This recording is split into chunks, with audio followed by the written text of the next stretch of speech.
Welcome to the first of two programs in which we look at customers come first. The customers are the reason for our existence, and so it stands to reason that we do the best we can to give our customers what they need. This is an enormous job because everyone in Australia is a customer one way or another. The job is divided into two parts. First, what we do, and secondly, how our customers see us doing our job. Many of our customers see us in a bad light because they don't understand Telecom, or because they've had some bad experience with the level of service they've received, and maybe because of the cynical media coverage Telecom gets. We have to change the way Telecom is seen by the people of Australia. And one of the best ways to do this is to make sure that every customer sees that they've been given the best possible service. Fast, efficient, friendly and cost-effective. We also have to remember that good customer service involves good business sense. Good customer service is a combination of many things. It's also something we're quite good at. But at the moment we're not appreciated by our customers, the people of Australia. So there's some room for improvement. Right now, Telecom is providing Qantas with one of the largest privately owned communication networks in the country. Let's have a look at how this is going. Qantas is a major business customer, and like all our customers, wants the best service at the best price. We competed with many other telecommunications companies and won. Qantas needed a communication system which could handle the enormous amount of information our national airline needs to operate. Information about flights, weather, bookings, personnel, overseas facilities, baggage, maintenance and catering, as well as the information needs of the many foreign airlines who use Qantas facilities. Qantas is one of the best international airlines in the world, and they asked us to provide their communication needs because they knew we could provide them with the best service. Alan Harris is the account manager working on the Qantas contract. The negotiations were complex and the job could only proceed if Telecom gave a guarantee to complete the project within 4 months. Normally I'm well aware that we've got for a project of this size there'd probably be at least a 9 to 12 month lead time for all the planning to take place, because it hadn't been a well publicised activity up to this point. There was a lot of work involved, and there were some doubts by a number of people whether we should even be trying to do this. But right on that spot there I said yes, we could go with a September cutover, knowing full well in my mind that as soon as I walked out of there I was going to walk into a large hornet's nest. But I had a choice at that time, and I thought to myself, well, there's no business like no business. And that was exactly where we were heading, because there wouldn't have been any business. It would have gone elsewhere.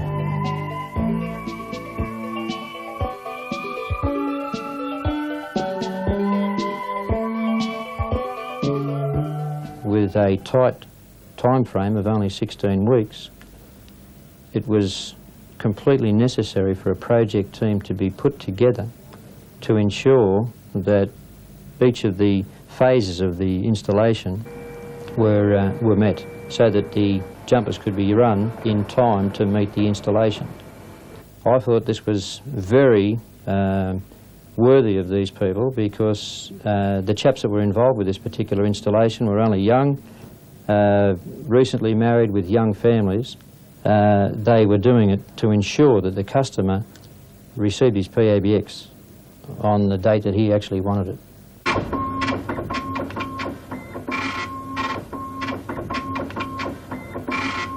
Initially, whenever Qantas required changes to be done on their system, it would take a long time to do the changes and to get somebody to site to actually do them. With their new PABX, through remote diagnostics which we have set up, we're able to affect any software changes, any program changes to the system within a very short period of time.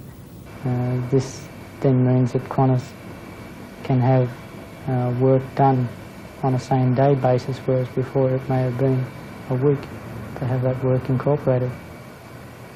Whenever, however, there has been a problem with the equipment, we've contacted Telecom, and their response to our problems have been particularly swift. It's been a very pleasing, a very good relationship that we've had in the post-implementation service of the product. What we've got to continue to do is provide a level of service to our customers that ensures that continued business.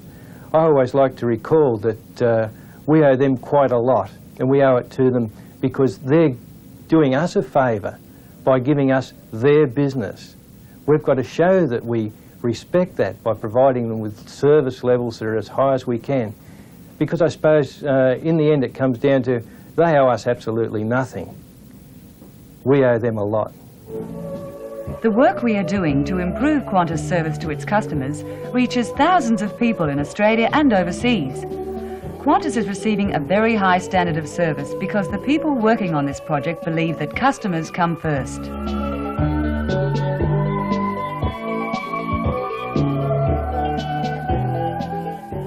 All these people around me, in these buildings and all over Australia, are our customers, whether they live in the suburbs or the bush. And they each deserve the best that we can give them. We're a long way down the right track. Customers come first is a way of clarifying how we go about giving our customers good service, so that no one in Australia misses out. And also so that Telecom can function as an effective and well-regarded business. We must do well and be seen to do well by the people of Australia, or else they'll find someone else to do the job for them. All around Australia, change is happening within Telecom. Individuals are taking responsibility for improving how we do things. And these improvements are in turn affecting how we give our customers good service and how well we work as a business.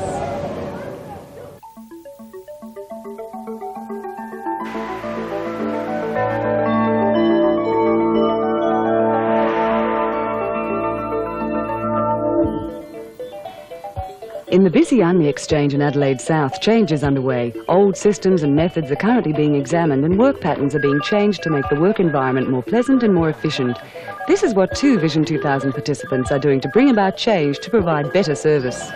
Well, the background to dropping the Visidex system was that one day it was particularly busy on the test desk, and Debbie gave me a call to see if I could give her a hand. In helping, I got involved with the records, got involved with this Visidex, decided that it was superfluous, that the information was contained elsewhere, and threw it out. The fact that we managed to have saved a fair bit of time not doing things that were pretty inefficient has been good for the customer, because now we can get customer provisions priorities moved up a lot more. On a personal level, it's been really good, because instead of just being a jumper jockey and treated as somebody that does the mundane duties around the place, we're now getting trained by technicians in the duties that are performed by techs. It's good for our own personal development, a lot more satisfaction out of it. You almost enjoy yourself around the place because you're constantly learning to do something new, setting yourself new challenges and aiming for different goals. I've got a great deal of personal satisfaction out of what's happened so far. What we've in fact achieved is a time saving, which has enabled, or given the opportunity for the assistant techs on the mainframe to be developed in other areas other than the mainframe area itself. This has given them a chance to progress along the career path. It's demonstrated the can-do approach, because we've moved from a pressure situation to a situation where we've got time available for development of staff. And I think it fulfills the best ideals of Vision 2000. If everyone in Telecom seriously examined their job to find ways of improving it, the jobs will be better, time will be saved, and Telecom can function better and give better customer service. In Brisbane, Keith Cattell, Clerk Class 1, volunteered to develop a computer program for use in the workforce. This program, now in operation, is producing real benefits. One, I have every week on my desk following 4 telephone calls, all calculated, all added up in dollars and units. And it tells me not only what's happening in each shop front, but what is happening overall. Before, I had many pieces of paper, I had figures that didn't balance, I had things in wrong columns, and it was just daunting. Now it's so simple, and I think that's what's prompted Keith to say, let's move on to the next one, because the benefits of this is great. The residential sales manager came to me with a problem that she had for her Telecom business offices, which was that they had target figures for each period and for the year that they had to meet, and they wanted a way of correlating those figures against the actual sales figures. Mary Britell, she was vital for me, a programmer, making it for somebody who had no experience about computers. I do all the statistics for customer services in the district, and previously they were all done manually, which was very tedious and time consuming. But now with everything on the computer here, it takes me far less time, and I've adapted what I've learnt on this program to other areas, and the credit statistics that used to take me half a day to do, now I can do them in 15 minutes. And I think it's a really good example of working smarter, not necessarily harder. Vision 2000 has allowed myself and everybody in Telecom to go to management with their ideas, talk with other people within their section, and I think for me, somebody who's come in and only been in 6 months, I'm excited about the opportunities that Vision 2000 has.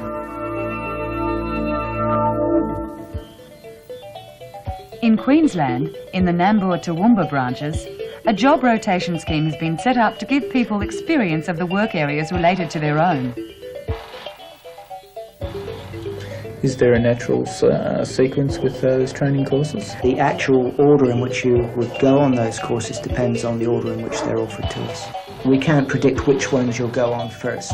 But I believe that the scheme meets staff needs because it gives them the basis for planning a career and gives them a good basis for development of their future career.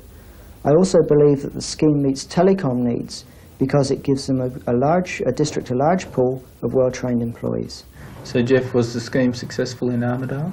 I feel the scheme was very successful in Armidale. I feel it was successful from Telecom's point of view, and particularly as a manager I found that it was very successful in the management of my staff. Mm-hmm. But equally as important, I feel that it was very successful from the staff's point of view. And it's very difficult to quantify the benefits of an administration area to the customer. I think the customer must receive some benefit because the administration area eventually has a broader, sounder staff, and therefore they're better able to give support to those areas of the field and customer services who have direct customer contact. In Terrigal, north of Sydney, Ian Betteridge, Vision 2000 participant, decided that he didn't like how his community saw Telecom. So he started doing something about it. Through my music I have good contact with the press about musical things. Well, now I can feel through Vision 2000 that I can also stand up for Telecom a little bit in the press, which is something which over the years I don't think has been done particularly much, or if it has been done, I haven't noticed it. Vision 2000 to me has given me the best opportunity that I've ever had in 27 years with Telecom to communicate with senior management, both with suggestions coming up and answers coming back. When I say senior management, I mean right through to state and Commonwealth level. And it's also given me a chance to express my views in standing up for Telecom in the press.